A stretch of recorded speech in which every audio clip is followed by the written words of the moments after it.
I think what we would do currently would be based on restenosis risk. So a lesion here where the restenosis risk is probably fairly small, it's focal, large vessel. If I was really concerned about bleeding, I might still use a bare metal stent in that type of patient. But most others, and possibly even in this case, we probably would use a drug-eluting stent with 3 to 6 months of dual anticoagulant therapy and cross our fingers about bleeding. And I think that's why the bleeding risk becomes such an important factor.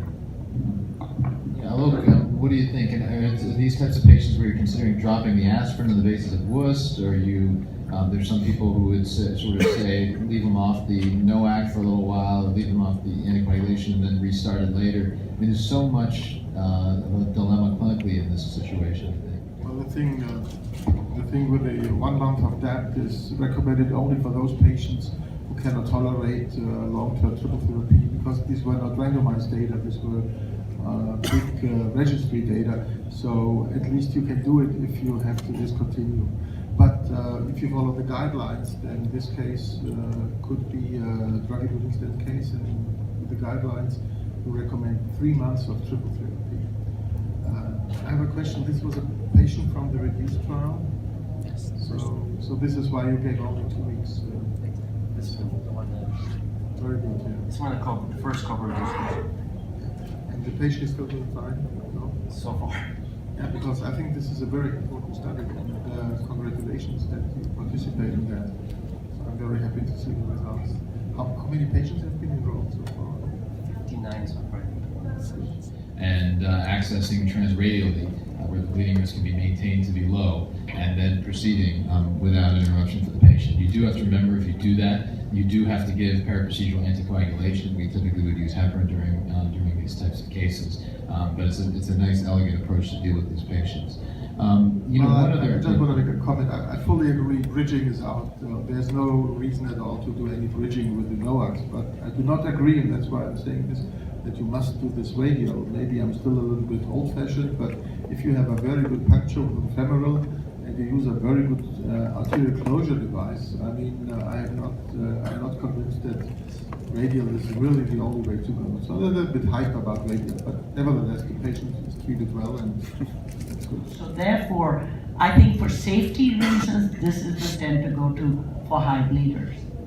I think it is, not only do you see less platelet adhesion, you also see less inflammatory cells.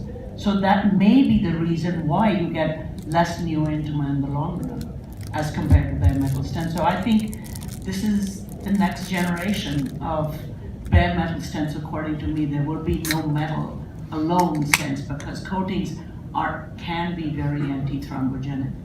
And don't forget, Reno is always right.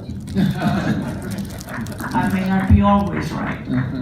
There is one very big trial that's still ongoing, global leaders, Patrick Serrais and others, 16,000 patients. They're going to look at, well, they are looking at ticagrelor and aspirin together for 1 month, and then ticagrelor alone versus guideline types of combinations. And I think that's very interesting, and if those data come out and are what they hope, then that will take aspirin out of the picture for low bleeding risk patients, people who can take ticagrelor. It's expensive, twice a day, you have to be compliant, but it could be a very big step forward, but not for HBR patients, because probably ticagrelor is simply not a good combination, certainly not with oral anticoagulants. So that's my take at the moment. It won't really affect the HBR population, but it might affect in a big way the non-high bleeding population. Any other thoughts? What is the reason everybody tries to get rid of aspirin? I mean, it's an old drug, it's a very established drug. I mean, we use it forever, and why do you want to get rid of it? Well, I think it's a bleeding thing. Yeah, if you think about if you replace aspirin by ticagrelor. No. I'm just actually, so for instance, in the WUST strategy, right? The WUST strategy is a P2Y12 inhibitor with an anticoagulant, and dropping the aspirin so as to reduce bleeding risk. This is why it's so important to have the 2 weeks data. I mean, because with the drug-eluting stents, as we know from our registry published in the European Heart Journal, there's absolutely big danger if you discontinue that within the first 4 weeks. After 4 weeks, it's better. So if the patient gets a drug-eluting stent and he needs urgent surgery, you have to wait 4 weeks. I mean, otherwise you want to do it. So if you wait 2 weeks or 4 weeks, that makes a big difference. And maybe sometimes you would even dare to have zero DAPT. This is something which we don't know, I have to admit. I did it in some few patients, and the patient got the Cobra PCF stent, and he did not get dual platelet therapy right from the beginning. He got only monotherapy plus anticoagulation, and at least in these case reports, it worked fine. But I would like to have a study with zero DAPT in the protocol. Yeah, and that was in Europe though, so not here in the United States. Well, I think we've clearly defined the problem. I think that from a clinical perspective, there is an unmet need here, and we'll see what the clinical trial data shows and go from there. So, on behalf of all my panelists, discussants, and lecturers, thanks so much for attending, and have a good rest of TCT.